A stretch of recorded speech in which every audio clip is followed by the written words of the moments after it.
झी5 आजच सबस्क्राईब करा आणि पहा तुमचे आवडते शोज।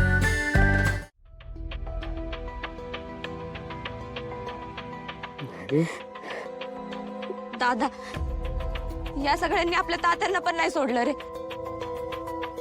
त्यांच्या समोर जाणून बुजून भिंतीवर नको नको ते लिहून त्यांना त्रास दिला। आम्हाला रस्त्याने येता जाता आईवरून टोमणे मारले। आम्हाला काय वाटत असेल, आमच्या मनाला किती त्रास होत असेल याचा जरा पण विचार नाही केला रे। ऐक माझ, रडू नको तू। अगं, तुला महाराजांनी कीर्तनामध्ये काय सांगितलं माहित नाही का? हं? ते काय म्हणतात माहिती आहे ना? दुःख आहे ना उन्हासारखं असतं, ते आपल्याला भाजून काढतं। म्हणून काय आपण उन्हात उभं राहायचं नसतं, त्या उन्हापासून आहे ना आपल्याला वाचवल्याशी आपण सावली शोधायची असते। आणि आपण एकमेकात शोधू ना सावली, आपण खचून जायचं ना। पण दादा, ही सगळी गावातली माणसं। राजू, त्यांच्याकडे लक्ष द्यायचं नसतंय आपण। अगं, वाहत्या पाण्याची दिशा बदलायला जाऊन काय फायदा नसतो। त्याला जसं व्हायचंय ना तसं वाहू द्यायचं। गावकऱ्यांना आपल्यासोबत जसं वागायचं होतं तसं ते वागले ना, पण त्यात त्यांचा काय दोष नाही। आपला चांगुलपणा आहे ना कुणाच्या वागण्यावरून ठरतो का? नाही ना।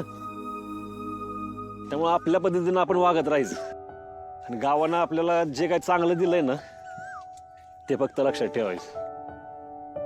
हे बघ, या गावाचं आहे ना लय उपकार आहेत माझ्यावर, त्यामुळे मला खात्री आहे हे गाव आहे ना एक ना एक दिवस मला नक्की जवळ करेल। चल निघूया आपण इथं।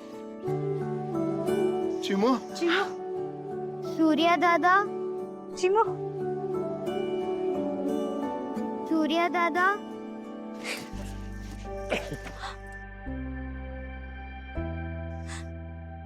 सूर्या, तू होतास म्हणून माझी चिमू वाचली। दुसरं कोणी बी असतं तर पाण्यात उडी बी मारली नसती, पण तू स्वतःचा विचार न करता माझ्या पोरीला वाचवलंस। मी तुझे हे उपकार कधीच विसरणार नाही।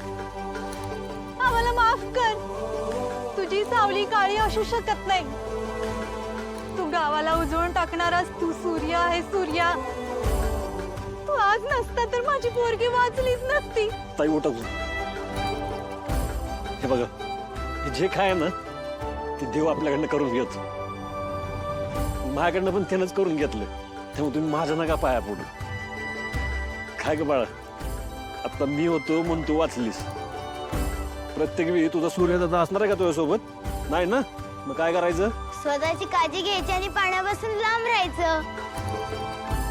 सूर्या, तू मगाशी माझ्या शेतातली भाजी मागत होतास ना, हे अख्खं रान दिलं बघ तुला आता।